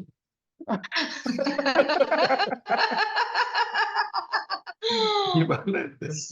Diborong semua sama Kan Bu gini Nining kan, ya. permisi Pak Bu, izin bertanya Ya. untuk mahasiswa transfer dari D3 ke S1. Hmm. Apakah wajib untuk PKL? Berarti PKL kembali gitu ya? Atau gimana gitu? Karena kan sebenarnya untuk mahasiswa yang transfer, berarti dia akan melanjutkan. Begitu kan Pak Denny? Jadi dia Ya, masuk pada semester 7 dan semester 8. 8. Ini Nah, transferan di nih semester Fernando. 7 memang ketemu dengan yang namanya PKL di semester 7. PKL. Mm-mm. Nah, alangkah baiknya ini saya serahkan kepada Kak Prodi ini. Pak, apakah sama PKL di D3 dengan S1 gitu ya Pak ya? Artinya kalau sama mungkin dilanjutkan atau bagaimana Pak? Mungkin agar kebijaksanaan tidak rancu ya Pak ya. Monggo Pak Sri. Oke, minum dulu saya. Jangan Pak kalau masih kuat. Eh, kita klarifikasi dulu. Ini dari transfer dari D3 ke S1. Iya, betul. Yang ada di pikiran 78. saya, yang ada di pikiran saya, yang bertanya ini di Maret itu besok semester 8. Ya, Oh, semester 8. oh iya benar. Semester 8. Bukan di semester 7 ya. Karena kalau yang semester 7 itu hanya mahasiswa periode Maret. Ya, yang masuk periode Maret. Nah, sesuai dengan outline tadi, outline-nya ya. Outline-nya itu macam-macam ya. Outline-nya. Kalau seperti penelitian ilmiah, itu outline-nya bisa keabsahan data. Ya, benar nggak Bu Nining? Betul, Penelitian ilmiah, benar sekali. Ya, keabsahan data. Keabsahan data itu tidak perlu riset. riset. Jadi mahasiswa bisa melakukan observasi dan lain sebagainya. Cuman hati-hati, yang ini udah clear ya. Apakah yang D3 transfer ke S1 yang sekarang Maret besok semester 8 untuk skripsinya apakah harus riset? Tergantung pilihan outline-nya. Kalau penelitian ilmiah tidak harus ya. Saya kasih tunjuk deh ya. Mana nih? Penelitian ilmiah Rancangan Antarktik.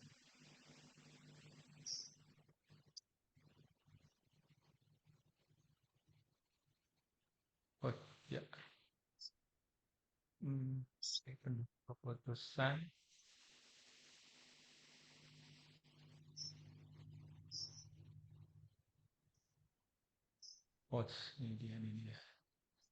ini dia. Oh, bukan ini ya.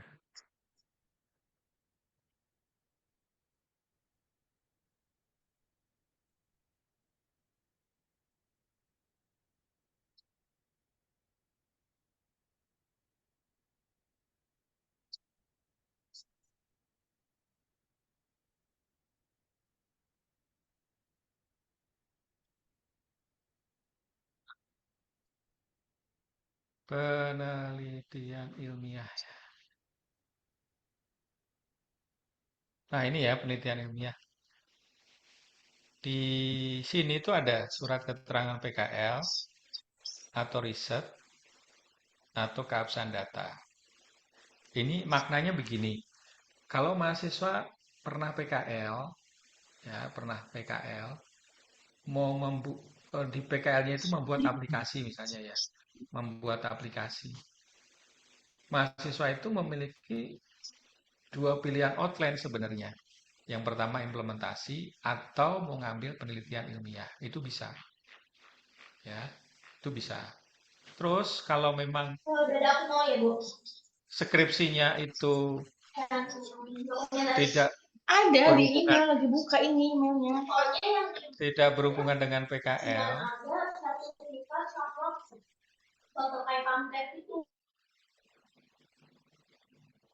udah, tidak berhubungan sama PKL, ya, dilakukan di semester 8 tanpa harus riset atau PKL, mahasiswa nanti bisa melakukan keabsahan data. Ini juga sudah disediakan di pedoman. Ya, pedoman. Cuman saya pastikan gini, hati-hati mahasiswa kalau menggunakan keabsahan data.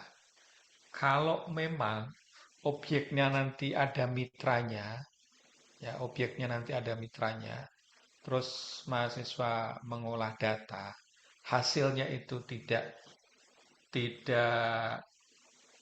hasil pengolahan data, hasil penelitian itu ternyata tidak berkenan dari perusahaan, nah itu yang berbahaya. Ya kan? Itu yang berbahaya. Karena data di penelitian ini kan bisa primer, bisa sekunder. Jadi kalau primer, itu memang benar-benar mahasiswa terjun di tempat mitra, tapi kalau sekunder, itu biasanya bisa kita peroleh dari beberapa media. Ya, tapi data sekunder pun ada yang resmi loh ya. Ada yang resmi. Contohnya kalau internasional itu Kaggle itu resmi, ya kan? Resmi. Artinya data itu mau digunakan sudah dipastikan boleh. Kalau sudah publish di Kaggle pasti diperbolehkan tanpa harus minta izin sama yang mengupload gitu. Tapi kalau model seperti mahasiswa nanti mengambil apa tuh namanya komen-komen yang ada di Google Play Store gitu kan terkait dengan aplikasi tertentu dan di dalamnya ada pemiliknya ya mau nggak mau harus terlebih dahulu ada komunikasi dengan pemilik atau pengelola dari aplikasi tersebut. Namanya orang komentar itu kan kadang valid dan tidak kan gitu ya. Ketika nanti diolah ternyata hasilnya tidak berkenan si pemilik aplikasi ya nanti bisa disomasi kan repot ya.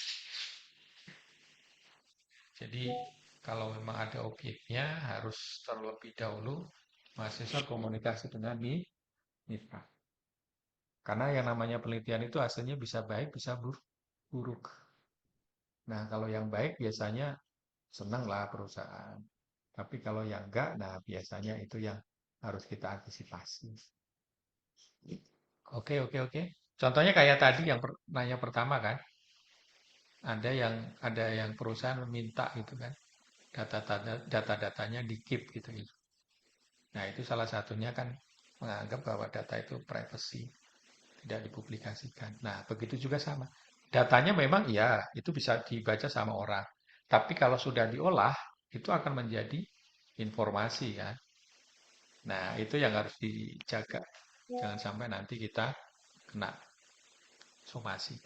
Terus berikutnya tadi ada yang sudah bekerja bagaimana? Ini yang berhubungan sama PKL. Kalau berhubungan sama PKL, mahasiswa bisa melakukan PKL. Bisa melakukan pengamatan, bisa melakukan observasi langsung di situ, itu kan di tempat pekerjaan. Tapi tetap surat PKL bisa dikomunikasikan dengan perusahaan. Walaupun statusnya adalah sudah bekerja, tapi dari BSI melihatnya statusnya adalah mahasiswa. Ketika mengikuti PKL di semester 7, ya harus mendapatkan surat PKL. Oke. Ada lagi tadi? Terima kasih Pak Sriadi atas tambahan jawabannya. Beberapa kolom chat pertanyaannya udah dijawab, cuman ini ada satu pertanyaan lagi terakhir mungkin ya, karena kan terbatas oleh waktu. Untuk sambil saya bacakan pertanyaan untuk teman-teman peserta lain, jangan lupa untuk mengisi link presensi yang sudah kami share di kolom chat. Pertanyaannya adalah dari Rima Nursifa.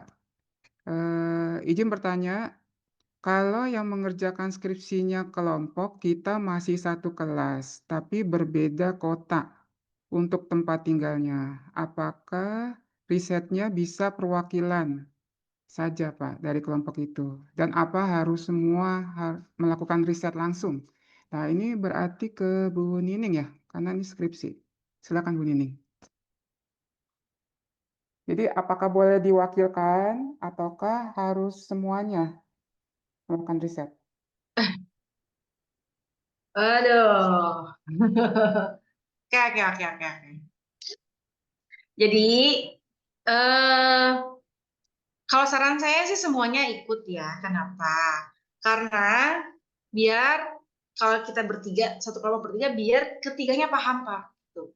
Ya, ada teman-teman mahasiswa, kalau bisa gitu ya, pada saat kalian riset, kalau memang diterima semua di tempat riset. Jadi gini, kalau misalnya nanti kalian sudah datang ke mitra, kemudian kalian komunikasi dan koordinasi, kemudian kalian diterima, tanyakan apakah kami bertiga boleh atau bisa riset. Kalau diterima tiga-tiganya berarti ya udah tiga-tiganya ikut riset, ya ikut di sana. Tapi kalau misalkan dari mitra itu hanya perwakilan, minta udah salah satu aja deh, gitu misalnya gitu ya. Ya berarti ikuti kata mitra. Tapi sih saran saya sebaiknya sih ya kalau bisa tiga-tiganya. Kenapa? Karena gini, kan setiap orang itu pengen paham ya, pengen tahu apa atau bagaimana gitu ya, apa saja yang terjadi gitu kan di tempat yang kita teliti. Jadi kalau misalkan kita langsung melihat, kita langsung mendapatkan dari tempat riset, itu kan apa ya namanya? Kemungkinan salah informasi itu kecil gitu. Jadi kalau bisa sih tiga-tiganya kalau bisa. Tapi ingat kita harus komunikasi dulu dengan mitra gitu ya, karena ada beberapa mitra yang tidak bisa menerima banyak-banyak. Ya, jadi silakan nanti komunikasi sama mitra. Tapi kalau mitranya oke semuanya boleh ya, berarti sebaiknya saya sarankan kalian bertiga riset di sana. Jadi kan saling melengkapi nanti. Ya. Oke, itu aja mungkin. Mau ada ditambahkan dari Pak Suryadi, Bu? Ya. Bu Nining, mohon maaf Pak Sri, sebelum Ya. ditambahkan pertanyaan satu lagi nih terakhir dari Richard Oh, ya. ya. Yang mana tuh? Apakah riset itu boleh di masjid atau musola dan apakah bisa di UMKM? Karena kan terkait dengan suatu riset ya. Kebanyakan Ya. UMKM itu tidak berbadan hukum. Nah, Jadi apakah diperbolehkan atau tidak? Ya, kayak gini. Kalau untuk yang implementasi kan wajib riset ya. Wajib. Hukumnya wajib, bukan sunnah. Wajib, kudu harus. Untuk yang outline implementasi sistem informasi itu wajib riset.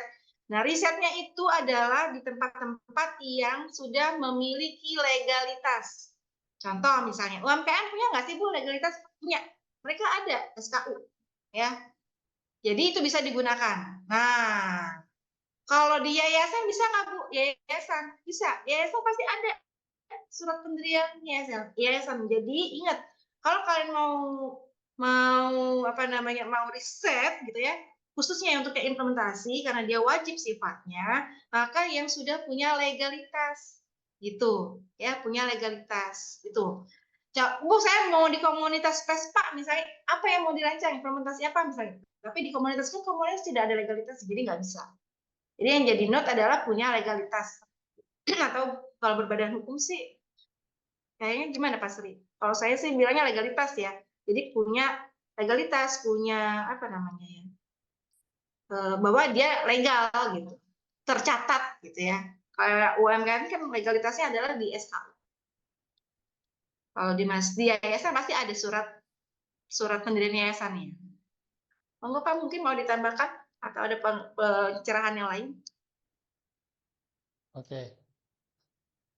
Tadi pas saya nambahin yang PKL itu mahasiswa harus cari yang representatif kan gitu mitranya ya. Tapi di BSI sendiri ada ketentuannya, minimal tempat PKL memiliki surat izin usaha. Surat izin usaha. Biasanya sih dari kelurahan surat izinnya ya. Kalau di PKL aja boleh minimal surat izin usaha. Di skripsi pun pasti juga boleh. Mitranya hanya memiliki surat izin usaha. Terus ada yang tanya nih, di masjid boleh enggak? Masjid itu biasanya juga ada ya. Ada DKM, Dewan Kemakmuran Masjid. Nah, itu nanti akan mengeluarkan surat risetnya, surat form nilainya, ataupun apa namanya tuh, mentornya dan sebagainya. Cuman saya penekanannya gini buat mahasiswa. Skripsi ini ujiannya berbeda dengan mata kuliah di semester sebelumnya ya. Skripsi itu benar-benar diuji nanti mahasiswa oleh 2 dosen penguji. Kalau mahasiswa pengen kelompok, tapi tidak bisa bergerak bersama, jangan sekali-kali nanti mahasiswa mengajak mahasiswa tersebut. Atau akan merepotkan mahasiswa yang memang bergerak. Yang kedua, justru akan membunuh mahasiswa tersebut pada saat sidang. Dia nggak tahu apa-apa. Karena dosen penguji itu nanti akan klarifikasi dan sekaligus akan menguji apakah mahasiswa ini benar-benar riset atau tidak. Mahasiswa yang riset sama yang enggak, itu pasti nanti akan ketahuan. Ya kan? Kan berbeda sama ujian yang project based learning itu, presentasi dan sebagainya kan. Tidak begitu detail gitu. Tapi kalau nanti sidang, waktunya banyak untuk menguji mahasiswa. Ya, jadi harus hati-hati. Ada juga yang gini nih, mahasiswa pengen kelompok, pada saat PKL sudah dibuat aplikasinya. Tapi mahasiswa yang lain tidak pernah ikut membuat aplikasinya. Udah tuh. Itu salah strategi yang mahasiswa yang membuat aplikasi tapi mengajak mahasiswa lain yang tidak membuat aplikasi. Ya.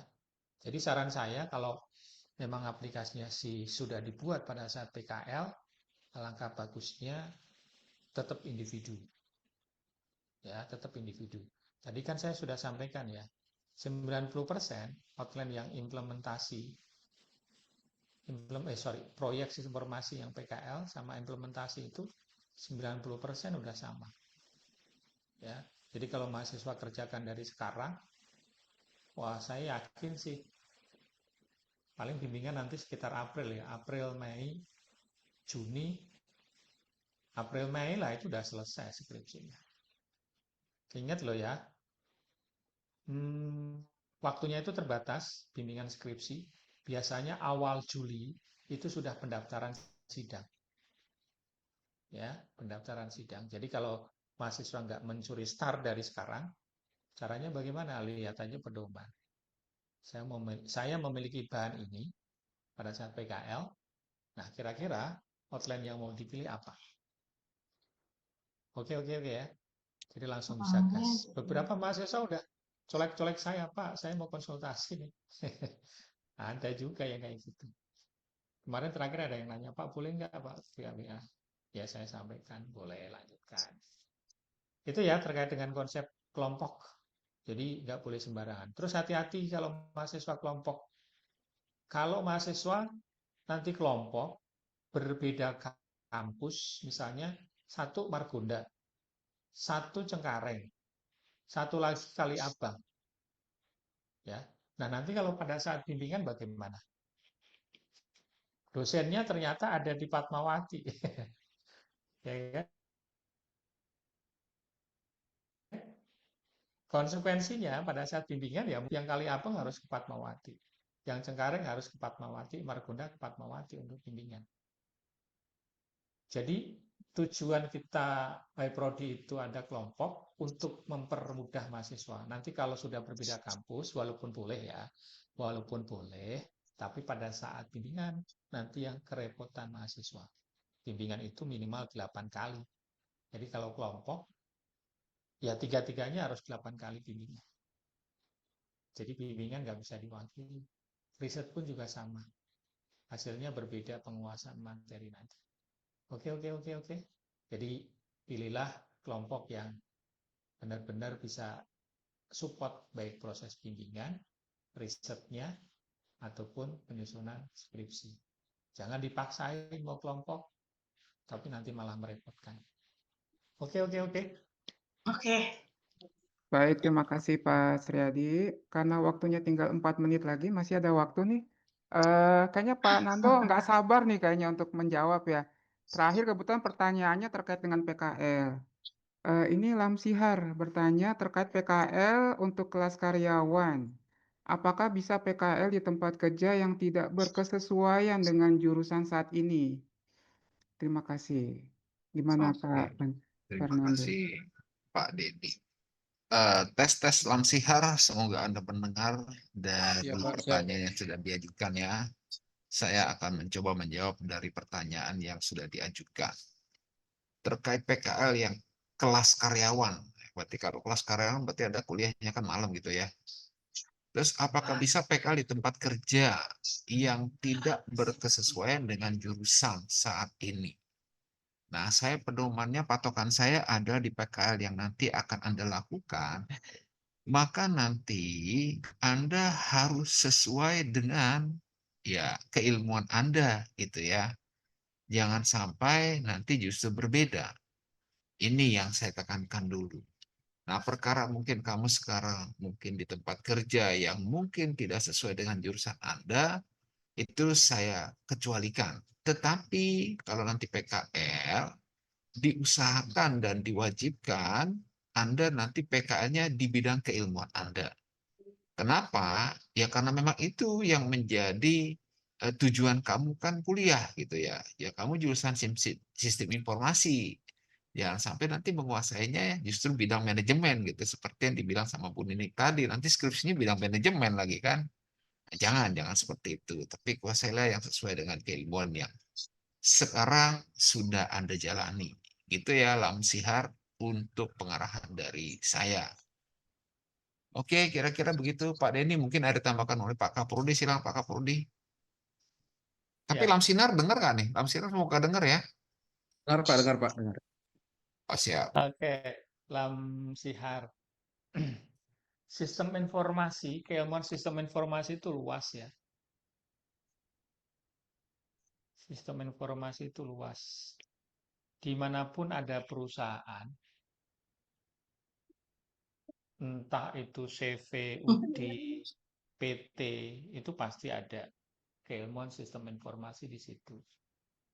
Di masjid pun ada keilmuan sistem informasi. Ya. Bahkan di keluarga kita pun ada keilmuan sistem informasi.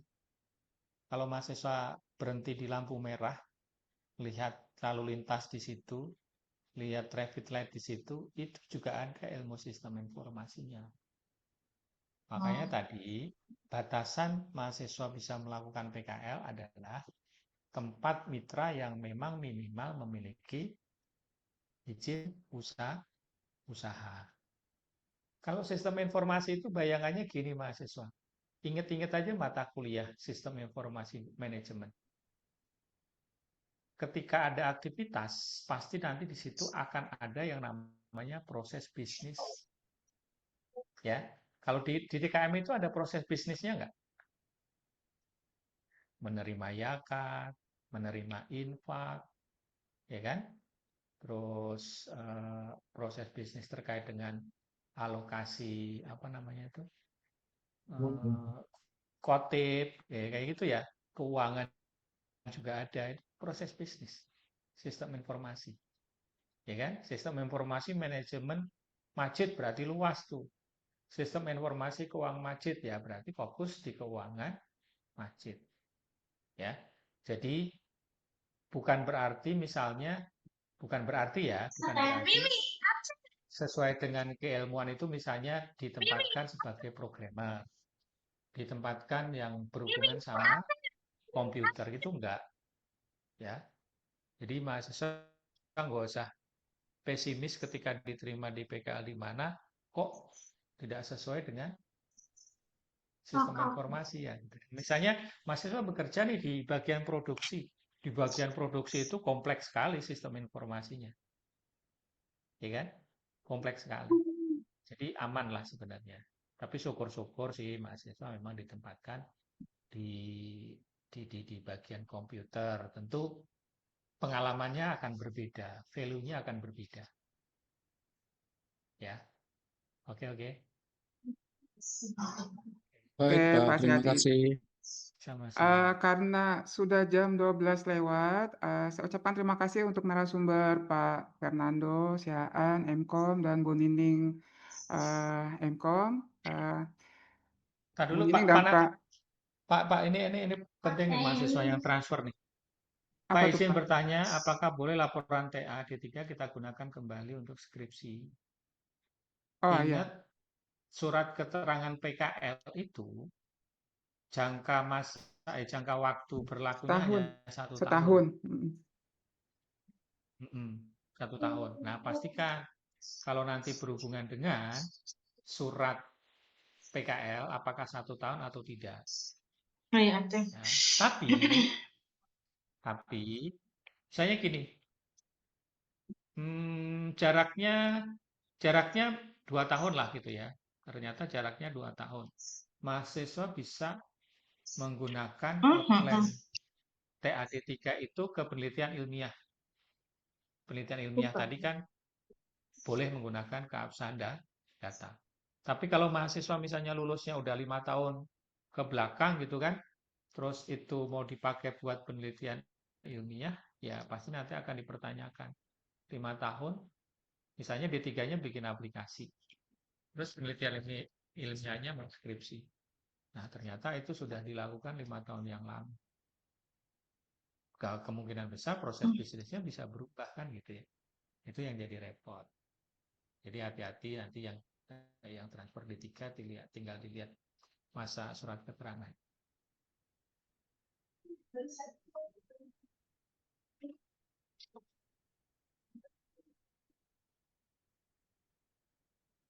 Oke, Pak Apa Sriadi. nih? Pak Sriadi. Pak nih. Di luar apakah bimbingan skripsi? Oh, ya, ini mahasiswa transfer. Ini kan ada sebentar. Ini besok semester 8. Jadi gini buat mahasiswa ya. Ada mahasiswa transfer, ada mahasiswa reguler. Ya, ada mahasiswa yang semester 8 besok. Itu ada mahasiswa yang reguler, ada yang mahasiswa transfer. Bimbingan itu 8 kali. Kalau mahasiswa transfer, itu alokasinya tersebar di mana-mana. Ada yang di Pontianak dan sebagainya ya. Nah, ini nanti jangan jadi polemik nih sama yang reguler nih. Ya, kalau yang reguler memang wajib tuh yang namanya offline. Karena statusnya kuliahnya kan di Jakarta. Kalau mahasiswa transferan dengan posisinya berada di berbagai wilayah gitu ya, yang di PSDKU, maka bisa memungkinkan untuk bimbingannya nanti online. Tapi kalau cuma Bogor, Karawang masih memungkinkan ya, walaupun rutinitas risetnya bimbingannya nggak sebanyak offline-nya untuk mahasiswa yang reguler. Jadi mahasiswa yang reguler pastikan Anda nanti tidak terbuai dengan pelaksanaan kuliah di semester 8. Kuliahnya online gitu kan. Terus, online nih, ya mendingan di kampung gitu kan. Tapi mahasiswa punya kewajiban mata kuliah skripsi itu bukan mata skripsi offline ya. Online ya, tapi offline skripsinya. Oke. Pak Sriadi, mohon maaf terkait dengan durasi, karena kan Bapak juga ada pemaparan terkait dengan tugas akhir untuk mahasiswa D3. Jadi kami rasa untuk pembahasan PK dan skripsi udah cukup ya Pak Sriadi ya. Untuk Ya, pertanyaan lebih lanjut nanti bisa ditanyakan ke dosen pembimbing masing-masing ya. Nanti untuk jadwalnya kemungkinan awal Juli ya Pak Sriadi ya untuk skripsi ya. Juli itu kan pendaftaran sidang. Oh, berarti bulan apa tuh Pak biasanya Pak? Bulan Maret silakan mahasiswa cek secara berkala pengumuman PKL, pengumuman pendaftaran skripsi dan Awal tugas Maret ya, akhir. berarti harus cek-cek di sistem masing-masing terkait dengan pengumuman edaran ya Pak ya, terkait dengan PKL dan skripsi. Sesuai yang tadi saya arahkan Pak, kalender akademik jadi patokan selama edaran belum ada. Iya, Kalender akademik. iya kalender akademik. Oke, mungkin itu saja teman-teman. Untuk selain D3, teman-teman bisa live dari Zoom, tapi pastikan sudah melakukan presensi kehadiran. Untuk lebih lanjutnya, sambil melakukan presensi absensi,